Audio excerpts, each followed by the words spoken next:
Hi there, I'm with you today to get real about asthma. When people think about asthma, what do they picture? How about Milhouse from The Simpsons? Or maybe Leonard Hofstadter from The Big Bang Theory? Both nerdy, both wear glasses, both are asthmatic. Bree, come here. But what about her?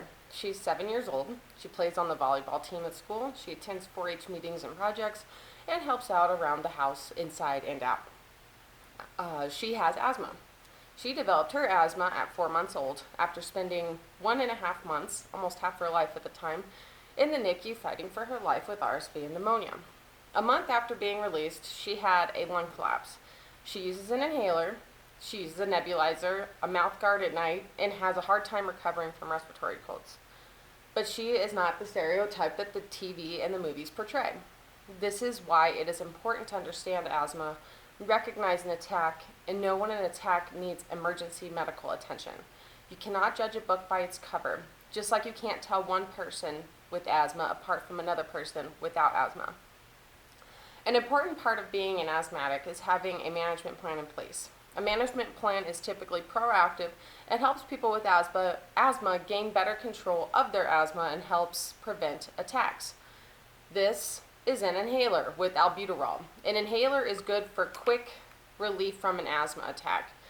And for younger kids, this tube is available to make sure that they are properly receiving their medication. This is a nebulizer. It takes liquid albuterol in the container and is placed over the head like this, where you then receive your medication via mist.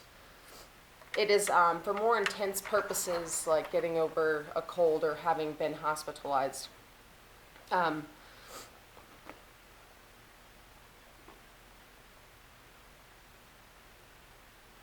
Some people who suffer from asthma may also grind their teeth at night. This is a sign that they may not be breathing properly at night, and thus the mouth guard is needed to protect their teeth and also keep their airways open. You're good, While the presence of asthma and allergies is increasing throughout the world, a correlation between the two is still being studied to determine why some people have asthma, allergies, or a combination of the both.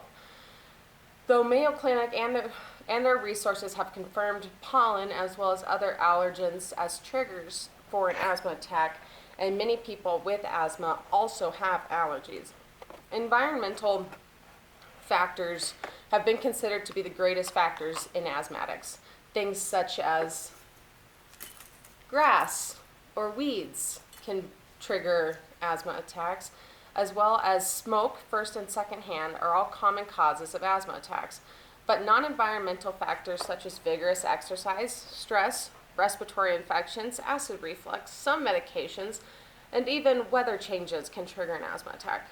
In the United States alone, the CDC estimates more than 26 million people have been diagnosed with asthma, a 60% increase since the 1980s, 6 million of which were children between the ages of 0 or less than 1 and 17 years old. More than half of these children had at least one asthma attack in 2016 alone. 1 in 6 visited the emergency department, and 1 in 20 were hospitalized. People with asthma typically have airways in their lungs that are inflamed, and during the asthma attack they become more swollen and the muscles tighten around their airways, causing the wheezing, shortness of breath, and coughing. The CDC created a program called the National Asthma Control Program in 1999 to help asthmatics gain control over their asthma. The CDC also funds health departments in 24 states plus Puerto Rico. The National Asthma Control Program uses what they call the exhale strategies, which consists of education on asthma self-management, extinguishing smoking, home visits, achievement of guidelines, linkages and coordination of care, and environmental policies to reduce triggers.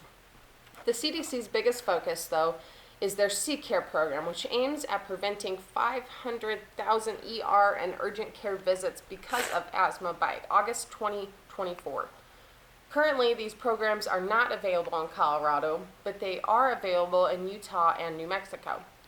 Since asthma affects so many, you can see why it is important that we know what to look for when someone may be suffering from it, how to be prepared if you have asthma, and to make sure that others are educated on this disease.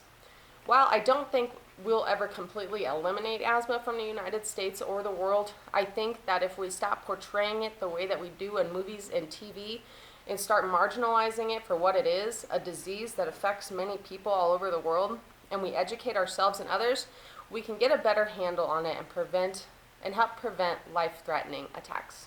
Thank you.